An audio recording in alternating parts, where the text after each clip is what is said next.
நீங்களே வந்து உங்க ஃபேமிலி பாத்தீங்கன்னா உங்களோட பிசினஸ் வந்து earlier business you are very much pioneers into software industry, புரியுதுங்களா? அப்படி இருக்கும்போது you have a very good experience உங்க ஃபேமிலில. அப்ப ஏன் நீங்க வந்து VFX course you went into UK sorry US, இங்க உங்களுக்கு அந்த அளவுக்கு கிடைக்கல எங்க ஃபெசிலிட்டிஸ்?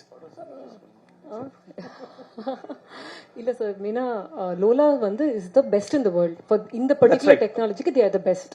அண்ட் எங்களுக்கு வந்து நாங்கள் முதல்லயே பேசும்போது டெக்னிக்கலி ஸ்ட்ராங்கா ஒரு படம் பண்ணணும். அண்ட் சார் வச்சு ஒரு படம் பண்ணும்போது எஸ்பெஷலி டச்சிங் ஹிஸ் ஃபேஸ்ன்றது ரொம்ப ஒரு சென்சிட்டிவான மேட்டர். அதை கரெக்டா பண்ணணும். ஏன்னா யாராலையும் அது தப்பா யாருமே சொல்லக்கூடாது, அதை பத்தி பண்ணக்கூடாதுன்றதுல நாங்கள் 2 பேருமே ரொம்ப ரொம்ப கிளியரா இருந்தோம்.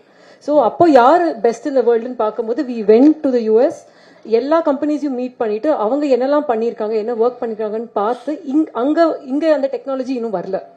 ஏன்னா நாங்க பண்றதுன்றது 3Dலயே வந்து டிஹெச் பண்ணி டபுள் ஆக்ஷன் பண்ணியிருக்கோம், which is very very difficult. Correct தானே சொல்லிட்டு இருக்கேன்? யா, ஸோ அதனால தான் வந்து we decided to go because we didn't want to compromise on anything. இந்த title Thalapathy Vijay is the greatest of all time அது அப்படியே முடிஞ்சிருது. அதுக்கப்புறம் என் வெங்கட் பிரபு ஹீரோ, ஏவை கட் பண்ணிட்டோம்னா வெங்கட் பிரபு ஹீரோன்னு தோணுது. ஏ கட் பண்ணிட்டோம்னா வெங்கட் பிரபு ஹீரோன்னு தோணுது. வெங்கட் பிரபு ஹீரோ அதான் அந்த உள்ள டபுள் டபுள் அவ்வளவு அந்த அளவுல அறிவு கிடையாது எனக்கு. நீங்க அப்படிலாம் கிடையாது. கிரேட்டஸ்ட் ஆஃப் ஆல் டைம் இந்த கேரக்டர் நான் இப்போ எழுதிக்கிற கேரக்டர் வந்து நான் ஒரு ஹீரோவா எப்படி பாக்குறேனோ அந்த அந்த ஹீரோ வந்து நீங்க படத்துல பாப்பீங்க. வெங்கட் பிரபு சார், இதுல நீங்க அரசியல் இல்ல அப்படின்னு சொன்னீங்க. ஆனா ஃபர்ஸ்ட் பாட்டு வெளியிடும் போதே பாத்தீங்கன்னா பாட்டிலேயே சொல்லியிருப்பாரு, மைக்க பிடிக்கவா பட்டைய கலப்புவான்னு. அது ஏன் பார்ட்டி சார், என் பார்ட்டில மைக்குன்னா என்னது? ஏன்னா 22ஆம் நாங்க எந்த பார்ட்டியா இருந்தாலுமே வந்து மைக் எடுத்து பாட்டு பாடுவோம், கச்சேரி பண்ணுவோம், இசைஞானி சாங்ஸ் தான் போகும்.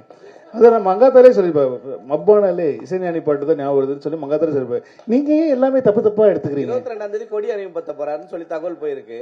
ஒருவேளை அதுக்கு முன்னாடி நீங்க ப்ரிப்பேர்டா இதெல்லாம் பண்ணுங்க சார் சொன்னீங்களா? எதை பண்ணுங்க சார்?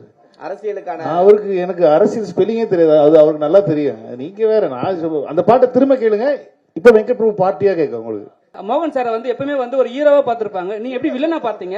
அதே ஹீரோ விஜய் சார் கிட்ட நீங்க கதை சொல்லும் போது மோகன் சார் தான் வில்லன் சொல்லும் போது அவர் என்ன சொன்னார்?